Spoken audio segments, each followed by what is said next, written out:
Hey, so I've decided to do a YouTube video, maybe more depending, see how we go, about my transition so far, journey I've been on, what I've learnt along the way, and just my take on it, really. Before I started transitioning, I watched a lot of videos like this, and they really helped. They helped when I was scared, when I felt alone, when I just felt unsure and overwhelmed with everything going on ahead of me. So I thought maybe I can give something back and put a video like this out there, and hopefully it will help people. Even if it just helps one person, then it's worth it. So what I was thinking of was starting off about what made me realise when I realised I was trans, and sort of talk about my life a bit, just so you have an understanding of it. I mean, if I'm coming to talk about these sort of things, I think it's only right that I share a bit about me. So, I first realised when I was just a kid, probably 7 years old or so. So that would have been 1997 at that point. I had no understanding of it at all. I'd never heard of the term transgender, transsexual, or anything like that. All I knew was what I'd seen in movies or TV shows, and it was just generally a man dressed up as a woman who was a joke, and which people made fun of and was something bad, as it was, basically portrayed, something weird, something you shouldn't be. So, as a kid, that sort of gives you the impression you don't want to be like that. You want to be normal, as it was put, essentially. But I knew that I was in the wrong body. I knew I should have been born a girl. So, I think, personally, I would have come out a lot sooner, a lot earlier, if, events hadn't taken place in my childhood. But that's life. There's nothing that can be done about that. I ended up coming out to people when I was 24 and started transitioning when I was 25. I'm 27 now, and I'm getting close to 3 years on hormones. So, I mean, at that age, till I was 24, I just repressed everything and hid it away. I felt ashamed of who I was. So, it's pretty common, but I used to fantasize about being a girl constantly. It was always on my mind. Always thinking about it, dreaming about it, wishing for it, desperately wishing there was some way in the universe that I could just wake up one day and be the girl I knew I was meant to be. But I never told anyone. I was ashamed of myself, ashamed of admitting it to myself that that's what I wanted. I thought there was something wrong with me, which of course there wasn't, but at that stage I didn't know any better. So, went through a lot of self-doubt, a lot of questioning within myself, coming up with ideas that maybe it was just a fetish, maybe there was something wrong with me, that I'd grow out of it one day, or anything like that. I mean, the truth itself was just scary. I was a teenager, I had a lot going on, as a lot of teens do. I was depressed, suffering depression, anxiety. My mum was going through cancer. It was awful. I had no outlet, so I pushed it inwards, I repressed it, and I drank a lot. I ended up thinking that maybe I was gay, and I was afraid of that as well. I was so scared of just everything. And I got to the point where I said to myself one day, you're going to take this to the grave with you, that's it. You can't ever tell anyone. This isn't right, it's wrong. The more I pushed it away, the more it ate at me and hurt me. Until one morning when I was working on the morning shift and I was just cleaning tables and mopping up. I was the only person there at that time, and I just said to myself, you're a woman, don't you? And once I admitted that to myself, openly admitted it, that was that was it. And there was no more hiding it within myself. It was like the floodgates were opening, and all a lifetime of repression and fear and self-hatred just flooded out, and I ended up having a breakdown. And I got back on my feet, and I went on with things. So, I mean, when I say I went on with things, I went to see a doctor, and once I saw the doctor, I went to see a psychologist, and it just sort of went from there. From that moment that I accepted it within myself, or began to accept it, everything began to change for the better. 7 months later, I was on hormones, and here I am today. It was scary. It was difficult, I'm not going to lie, but it was the greatest thing I've ever done. But nothing in life is easy, and a lot of things in life are scary, to be honest. But I can promise you that it was worth it. In every aspect, I've never been happier, and I'm living as myself, truly as myself, and I'm proud of that fact. A common thing at the start of transition, I find, and from friends I've spoken to, a lot of anxiety, doubts, fears, how I'd look going forward in the future, how my appearance would change, would hormones work for me, all things like that. From people I've spoken to in my own experience, that's pretty normal. Because it's a big thing, it's a whole new change in your life. That's normal. People are scared of change. So, it's exciting, but there's so many questions you have, and so many questions that people just don't seem to tell you. That's what I found. So I'm hoping that I can help answer some of those questions. If you've got questions, if there's anything you want to know, anything you'd like me to talk about, leave me a comment, send me a message, anything like that. I'm happy to do my best to talk about it to help you. In whatever way I can, even just talking about it so you can relate to someone on it. What I do personally is each month I take a photo of the date that I started transitioning, and today I've actually got to take another one at some point. And it helps.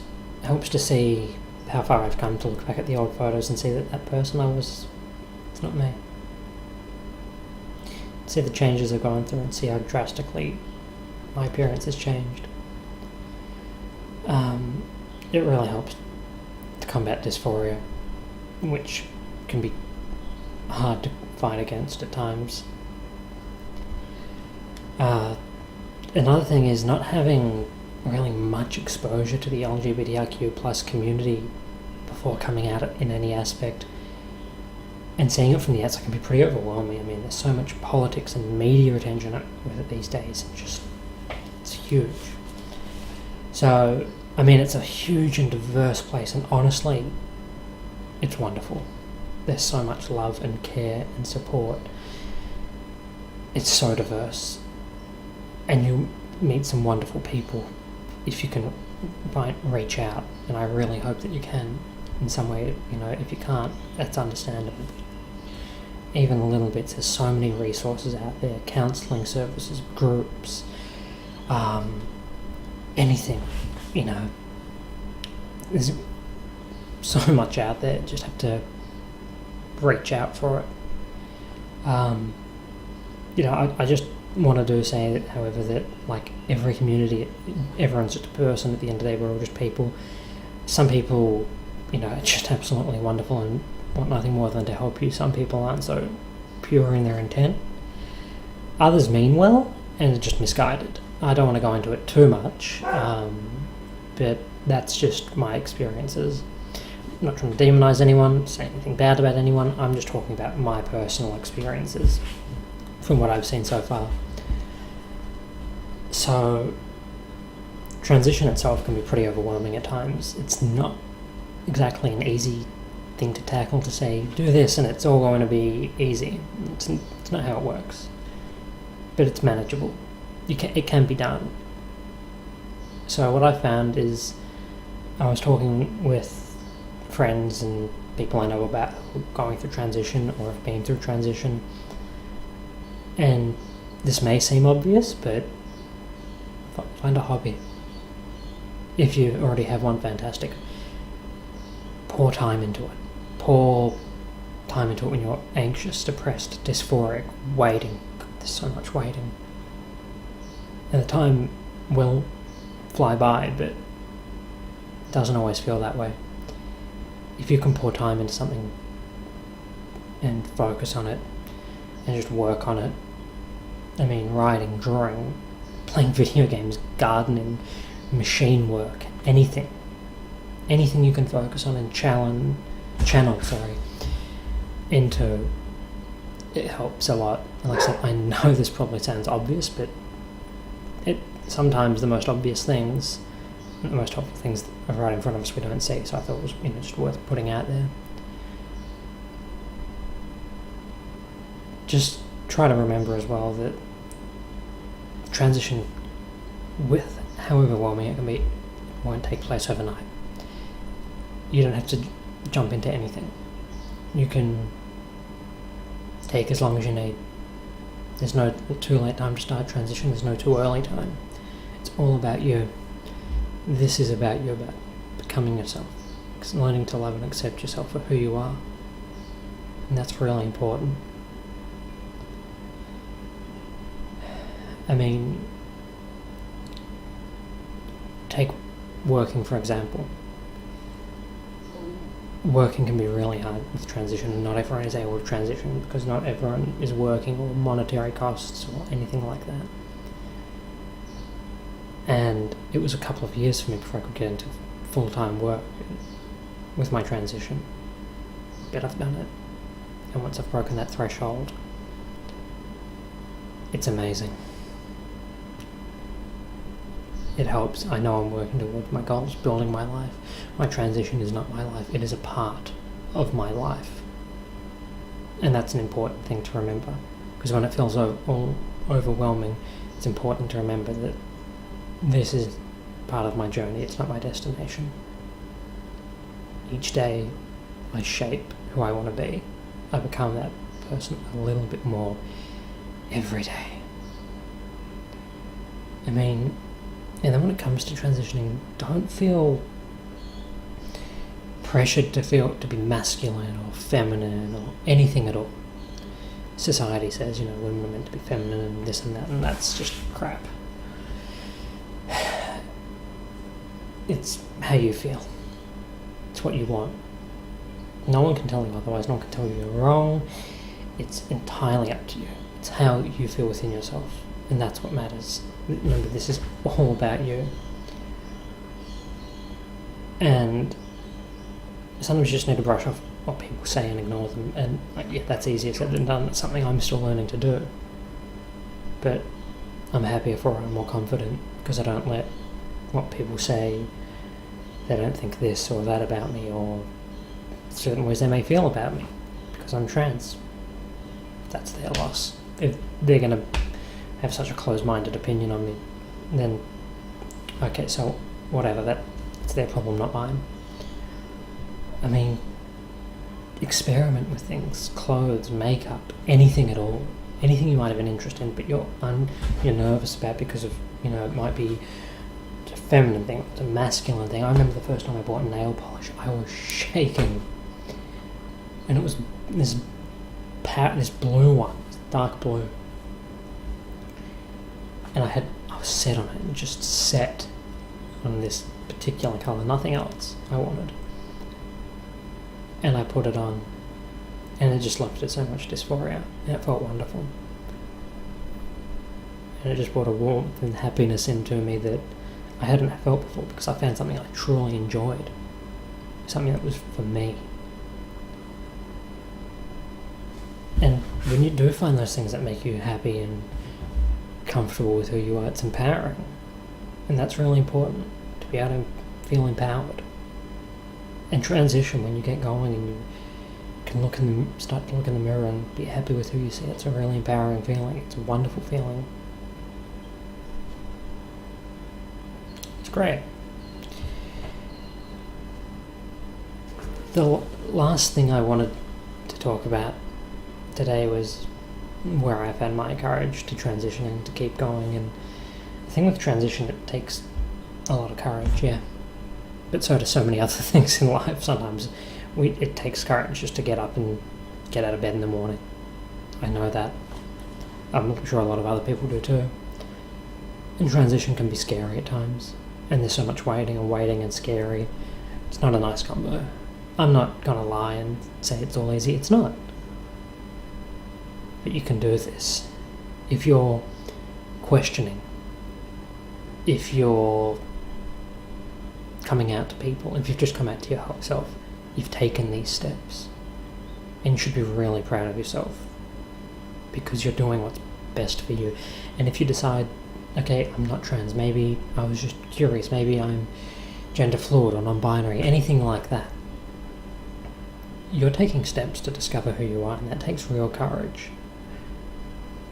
So you should be really proud of yourself for that. Just take it one day at a time, day by day. There's no rush. No one can tell you to go faster or slower. Take it as any pace you need, at what pace you're comfortable with and feel comfortable yourself with. But I draw a lot of courage from my friends who've gone through transition or going through transition. They understand, and that goes back to my point about the LGBTIQ plus community. When you can reach out and find people who understand what you're talking about and understand where you're coming from, it's comforting. It helps. It helps to get things off your chest because someone understands you finally. They know your pain. They understand your frustrations. And that can be really therapeutic. But friends who I've met along the way of my transition, I wouldn't have met them if I hadn't transitioned, and they're some of the best people in my life. My wife, I wouldn't have met her if I hadn't begun my transition. She's my greatest inspiration, as well as my best friend. When I'm struggling or having a bad time, they're there for me.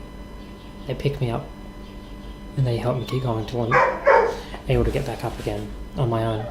I don't know, everyone's situation is different. I'm not, saying, oh, well, I've got the perfect situation. No, everyone's situation is different. I get that.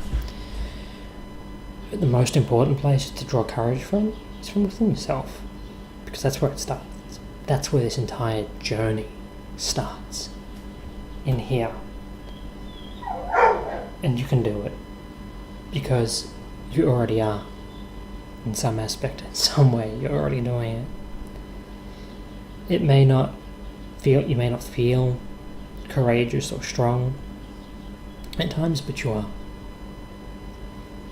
Whatever stage you're up to, questioning, working to get on hormones, just gotten on hormones, anything, any stage. If you say that you don't want to take hormones, that's fine. But every step you take is a tremendous amount of courage, and you should be really proud of that. Smaller steps, taking you closer to who you are. You're stronger and you're braver than you know. And I know that sounds cliche, but it's true. We don't always feel strong, but we are.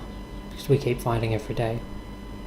We keep pushing along. Some days we don't want to, sometimes we don't take steps, and that's fine. You've got to take care of yourself in whatever capacity you need to. Anyway, I'm going to wrap this video up now because it's nearly 20 minutes. I mean it to be that long. If there's anything you want me to talk about, anything you want me to touch on, any questions, drop me a comment, send me a message. If you liked the video, give it a like. If you want to see more from me, subscribe. I hope I can do more videos for everyone soon, and I hope that you enjoyed it. Have a good night.